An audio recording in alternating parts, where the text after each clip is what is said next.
चलिए अब नया टॉपिक स्टार्ट करते हैं, बेसिक प्रोपोर्शनलिटी थ्योरम। शॉर्ट में कहते हैं इसको बीपीटी और इसका दूसरा नाम है Thales theorem.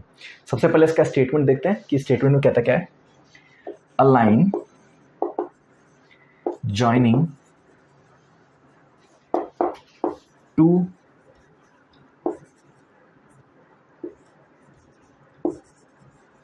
points on any two sides of a triangle such that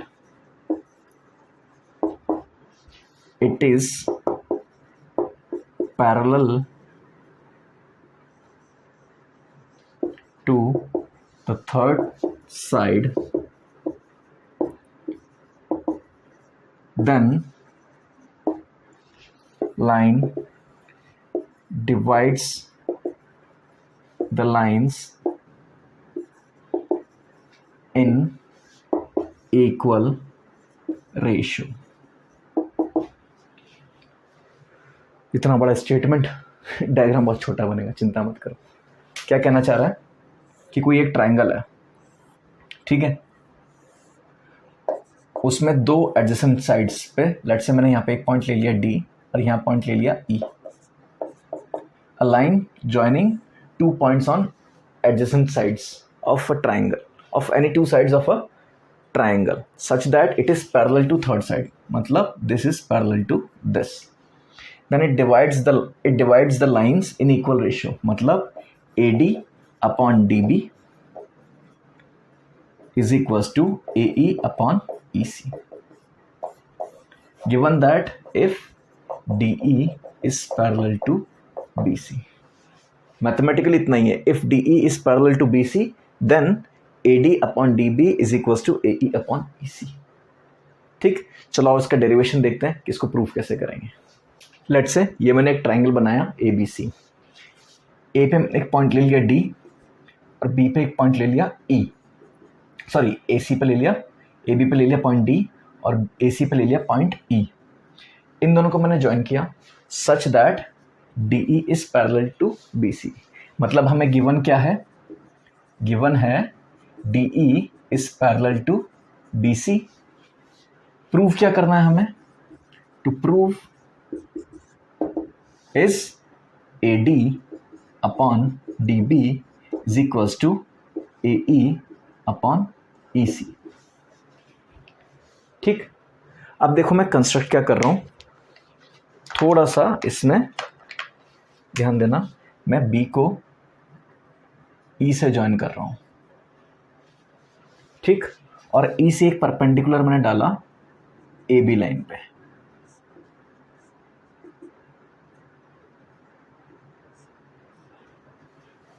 ठीक, तो अगर एरिया लेमा देखना चाहें तो एरिया लेमा क्या कहती है, ये है ट्राइंगल ABE, उसमें दो पार्ट हैं ADE and BDE।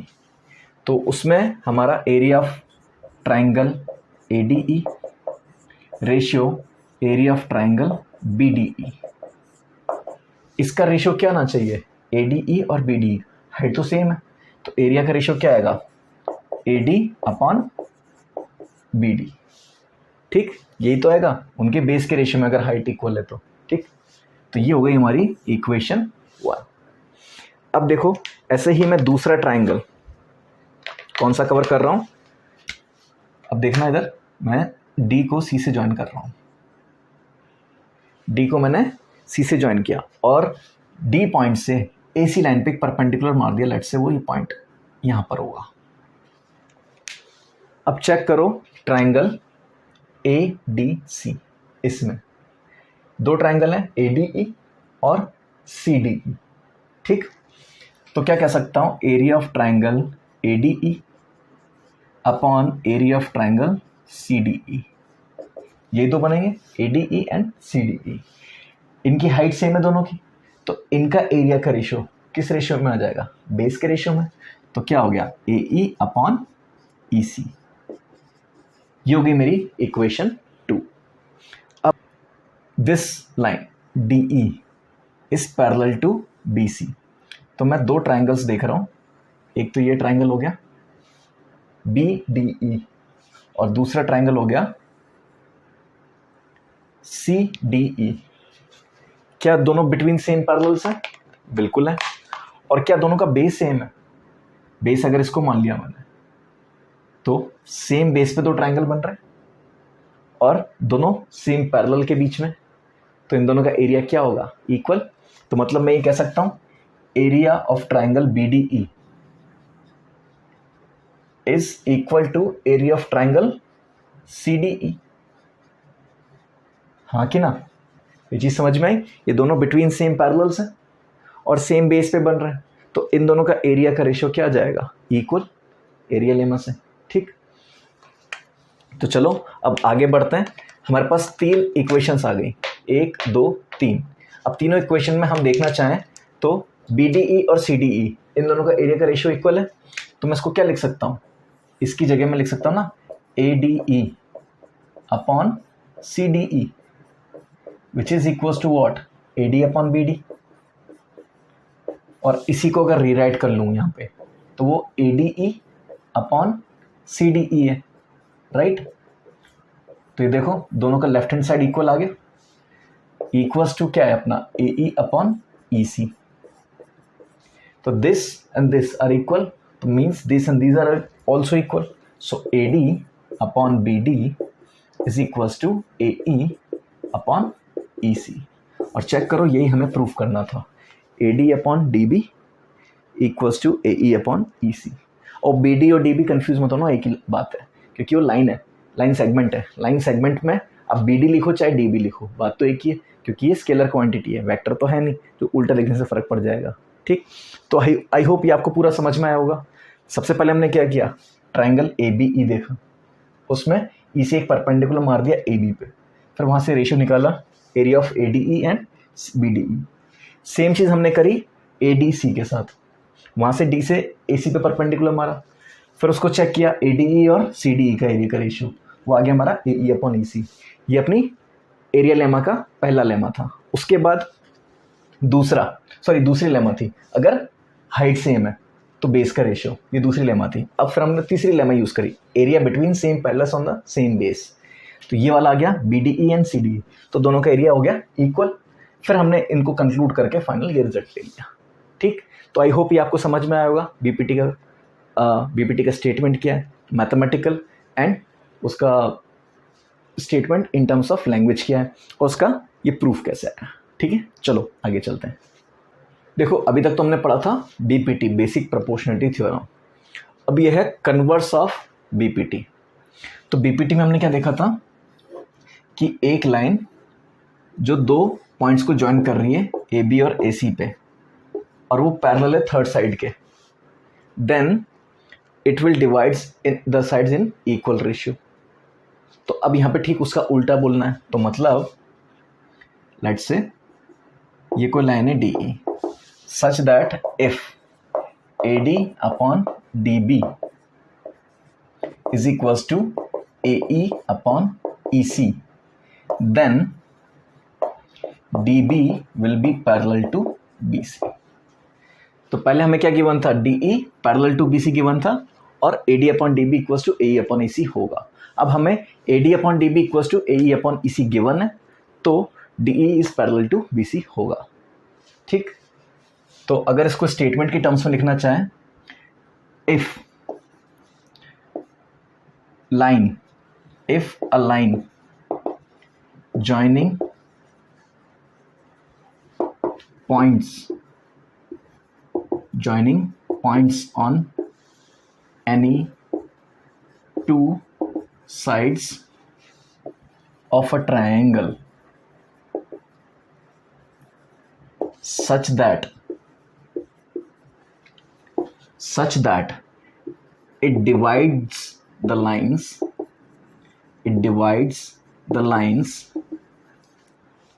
in equal ratio, then it will be parallel to the third side, third side. ठीक, उसका उल्टा, पहले तो क्या पैरेलल गिवन था तो इक्वल रेशियो में डिवाइड होगी साइड्स, अब क्या इक्वल रेशियो में डिवाइडेड है साइड्स तो अब पैरेलल हो गया। ठीक है, चलो प्रूफ देखते हैं। मैंने एक ट्रायंगल ड्रॉ किया ABC, लेट से मैंने एक पॉइंट ले लिया यहाँ पे D और एक पॉइंट ले लिया यहाँ पे E। ठीक, सच दैट हमें गिवन क्या है, सबसे पहले लिख लेते हैं गिवन क्या है। गिवन है हमें AD/DB is equals to AE upon EC, और हमें प्रूफ क्या करना है, to prove DE is parallel to BC, ये हमें प्रूफ करना है। ठीक, तो लेट्स से मैं कहता हूं कि ये तो इक्वल रेशियो दे रखा है हमें, पर ये लाइन पैरेलल नहीं है, तो मैं वो लाइन ड्रॉ कर लेता हूं जो इसके पैरेलल हो। लेट्स से वो ये लाइन है और ये पॉइंट ले लिया मैंने E'।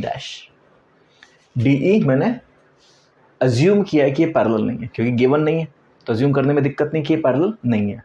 ठीक, तो अब DE' हमें गिवन क्या था, ये पार्ट, तो AD/DB is equals to AE/EC, ये हमें गिवन है तो इसको हमने इक्वेशन 1 दे दिया।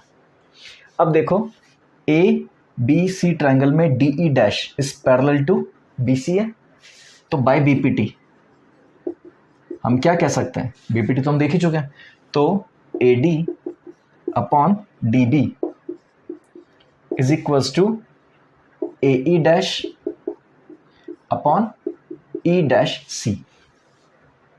ये चीज होगी, ये क्वेश्चन 2।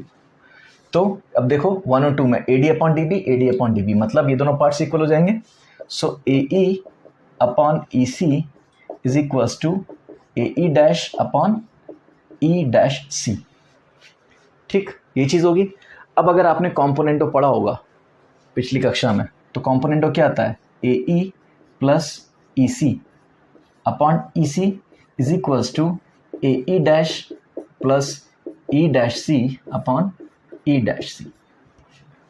मतलब क्या करते हैं, हम दोनों क्वांटिटी को ऊपर सम कर देते हैं और डिनोमिनेटर एज इट इज आ जाता है। दोनों क्वांटिटी को ऊपर सम किया और डिनोमिनेटर एज इट इज। ठीक है, दिस इज कॉल्ड कॉम्पोनेंटो।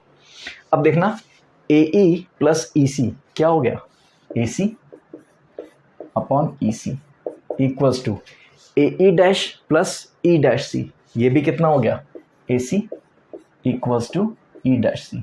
AC से AC कैंसिल, तो यहाँ से क्या कंक्लूड किया, EC equals to E'(C।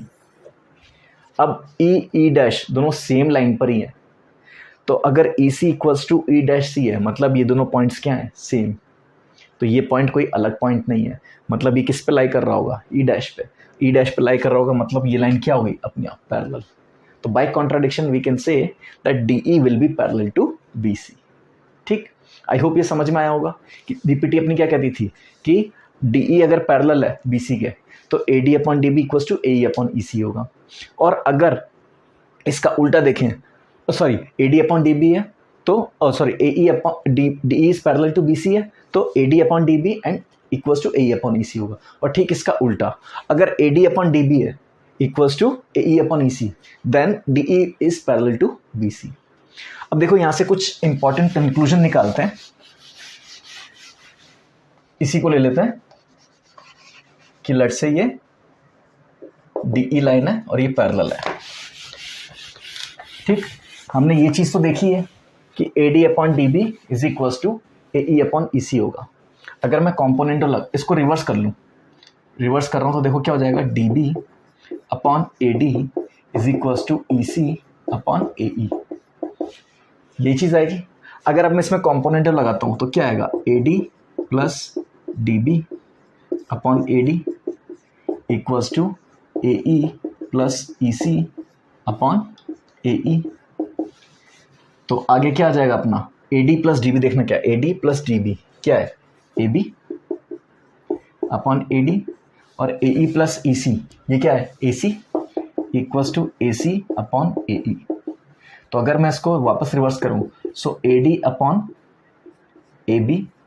Is equals to AE/AC, मतलब AD/AB इक्वल्स टू AE/EC।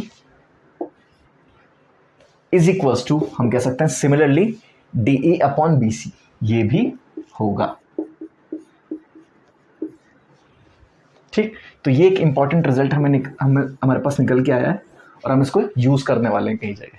ठीक है, तो ये कैसा है अपना कॉम्पोनेंटो करके। ठीक है, चलो आगे चलते हैं। अब देखो अगला थ्योरम है मिड पॉइंट थ्योरम। अब mid point theorem is nothing but the extension of converse of BPT। आओ देखें कैसे। इसका स्टेटमेंट क्या है, a line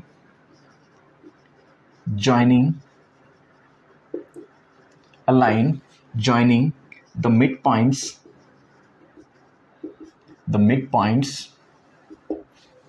of any two sides of a triangle will be parallel to the third side and will be half of it।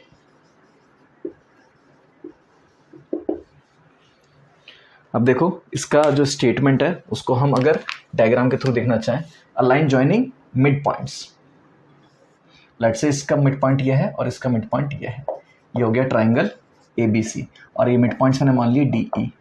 अगर mid points को मैं join करता हूँ, ये जो लाइन है ये पैरेलल होगी BC के थर्ड साइड के and will be half of it, मतलब DE will be equals to half of BC। अब आप कहोगे सर अभी तो आप कह रहे थे कि कन्वर्स ऑफ BPT का ये एक्सटेंशन है, अभी बताता हूँ कैसे। क्या बोला है, mid point, right. So converse of BPT क्या कहती है, AD upon DB is equals to AE upon EC। अगर ये है तो DE will be parallel to BC। देखो AD अपॉन DB क्या आएगा, 1:1, AE अपॉन EC ये भी 1:1 हो गया ना।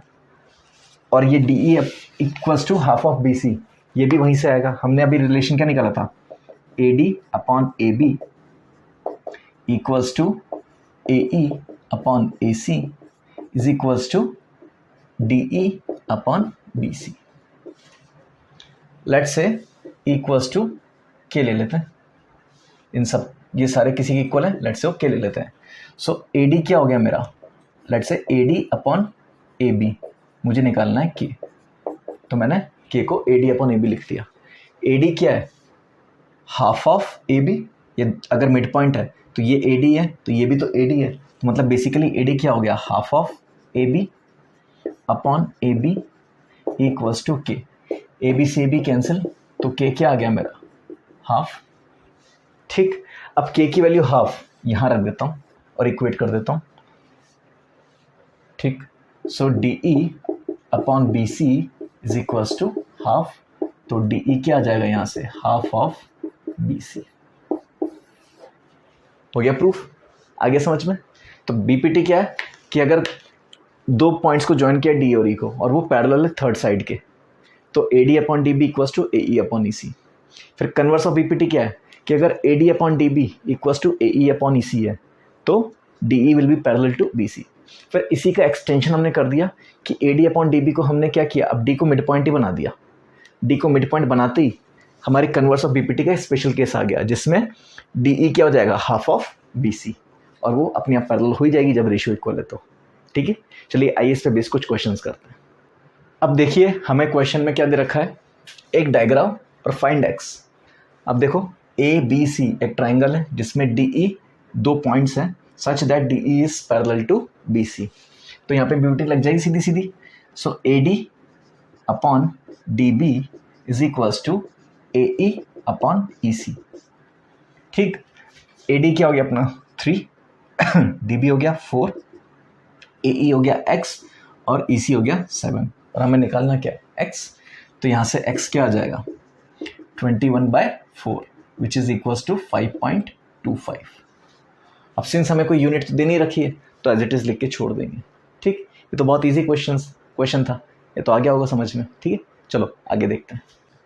अब देखो हमें क्वेश्चन क्या दे रखा है, ट्राइंगल PQR है, MN कोई दो पॉइंट्स हैं on P Q and Q R P R respectively such that M N is parallel to Q R. ठीक, और हमें निकालना क्या है, P R, this complete line. देखो अगर दोनों पैरेलल हैं तो सीधी सीधी बीपीटी लग जाएगी। तो क्या कह सकते हैं अपन, P M upon M Q is equals to P N upon N R. ठीक, तो अब देखना पी एम कितना है अपने पास 3, एम क्यू कितना है 6, पी एन कितना है 4 सॉरी, एन आर हमें निकालना है। सो एन आर, तो यहाँ से अगर सिंप्लीफाई करेंगे क्रॉस मल्टीप्लाई करके तो एन आर क्या आ गया 6/3 इंटू 4। सो एन आर आ गया अपना 8। हमसे पूछा क्या है पी आर, पी आर क्या हो जाएगा P N plus N R.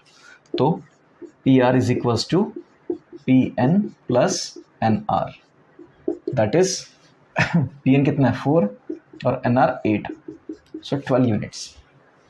ठीक, आई होप ये समझ में आया होगा। एंड सॉरी मुझे थोड़ा सी आज खांसी हो रही है तो बीच बीच में आवाज़ आ रही होगी इस तरह से। ठीक है, तो आई होप ये क्वेश्चन पूरा समझ में आया होगा कि ट्रायंगल पी क्यू आर में हमें क्या निकालना था, पी आर। तो हमने सीधा सीधा बीपीटी लगा दिया। चलो आओ एक दो सवाल और करते हैं। अब देखो हमें एक ये डायग्राम दे रखा है जिसमें P Q is parallel to B C and Q R is parallel to A B, और कुछ साइड्स दे रखी हैं A P, P B and Q C, R C. ठीक, हमें निकालना है A Q, P Q, Q R and B R. चलो स्टार्ट करते हैं। तो सबसे पहले मैं ट्रायंगल ए बी सी में लाइन पी क्यू ले रहा हूँ। तो अगर इसमें बी पी टी लगाता हूँ तो क्या आ जाएगा, A P upon P B is equals to A Q upon Q C. ये चीज़ आएगी। तो देखो ए पी कितना अपने पास 3, पी बी कितना है 7, ए क्यू हमें निकालना है, क्यू सी दे रखा है 15। तो यहाँ से ए क्यू क्या आ जाएगा 45/4, कह सकते हैं 11.25। ठीक, अब इसके बाद इसको लिख देते हैं 11.25। अब इसके बाद मुझे क्या निकालना है, क्यू आर। ठीक है, अब पहले मैं बी आर निकाल लूँ। देखना इस ट्राइंगल में with line Q R, with line Q R, तो क्या होगा, देखना Q C upon A Q, Q C upon Q A is equals to C R upon R B, right. Q C क्या अपने पास 15 और क्यू ए इसको 45/4 लिख देता हूँ, कैलकुलेशन में आसानी रहेगी इसलिए। ठीक, is equals to C R कितना है अपने पास 4 और बी आर हमें निकालना है। ठीक, ये 3 टाइम्स कैंसिल आउट हो गया। तो अब ये क्या बनेगा, आपको कन्फ्यूजन नहीं हो इसलिए मैं दोबारा लिख रहा हूँ इसको। ये 4 ऊपर जाएगा और 3 नीचे, इक्वल्स टू 4/BR। 4 से 4 कैंसिल, तो BR कितना आ गया अपना 3 यूनिट्स। तो this will comes to 3 units. ठीक, ये समझ में आया। अब हमें क्या निकालना है, PQ। तो PQ क्या आता है, PQ upon BC, PQ upon BC will be equals to AP upon PB, AP upon AB। ये तो निकाला था, this upon this is equals to this upon this. So PQ हमें निकालना है।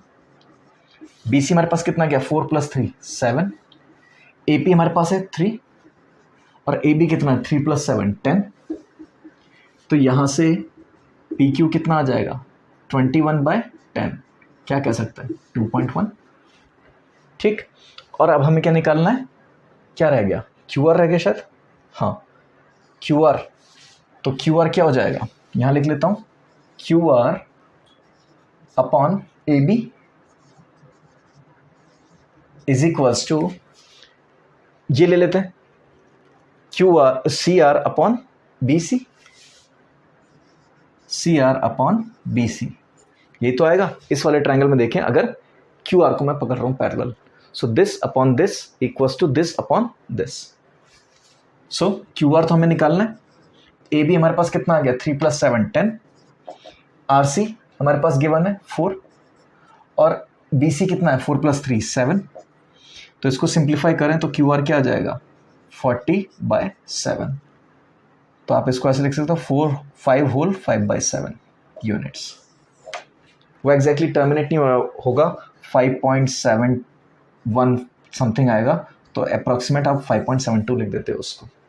ठीक है, तो आई होप ये क्वेश्चन भी आपको समझ में आया होगा। इसमें देखो कितनी बार अपन ने बीपीटी यूज़ किया, हर एंगल से यूज़ किया हो। पहले ऊपर की तरफ से देखा, फिर साइड की तरफ से देखा, फिर हमने पहले नॉर्मल एक्सप्रेशन यूज़ किया, फिर एक डिराइव्ड एक्सप्रेशन यूज़ किया, तो हमने सारी चीज़ें यूज़ कर ली। ठीक है, चलो आगे चलते हैं। अब देखो क्वेश्चन क्या दे रखा है, in triangle A B C D is mid point of B C and E is mid point of A D. चलो सबसे पहले इसको बना लेते हैं डायग्राम को। ट्राइंगल ए बी सी हमें गिवन है, डी मिड पॉइंट है बी सी का और ई मिड पॉइंट है ए डी का। तो लेट्स से ये पॉइंट आ गया यहाँ पे। Find the length of F G. F G तो अभी तक आया नहीं, तो एफ जी गिवन होगा क्या है, where F and G are mid points of D E and B D respectively. तो डी ई का मिड पॉइंट हो गया एफ और बी डी का मिड पॉइंट हो गया जी। तो हमें लेंथ किसकी निकालनी है, एफ जी की। ठीक है, such that and B E is equals to 10 centimeters. तो देखो इस ट्राइंगल को मैं जूम आउट करता हूँ। यहाँ पे ऐसे भी ट्राइंगल है, ये मिड पॉइंट्स को मैंने ज्वाइन किया, this equals to this and this equals to this. तो अगर ये मिड पॉइंट्स हैं तो this line will be parallel to this and will be half of it. तो ये अगर पॉइंट बी ई, ये बी है, ये ई है, ये एफ है, ये जी है और ये डी है, तो इसकी लेंथ हमें 10 दे रखी, तो इसकी कितनी आ जाएगी, हाफ ऑफ इट मतलब 5। तो आंसर क्या हो गया 5 सेंटीमीटर्स। इजी क्वेश्चन था। ठीक है, बस प्लॉट करने की देरी थी, उसके बाद समझ में आ गया मिड पॉइंट थ्योरम लगानी है। ठीक है, चलो आगे चलते हैं।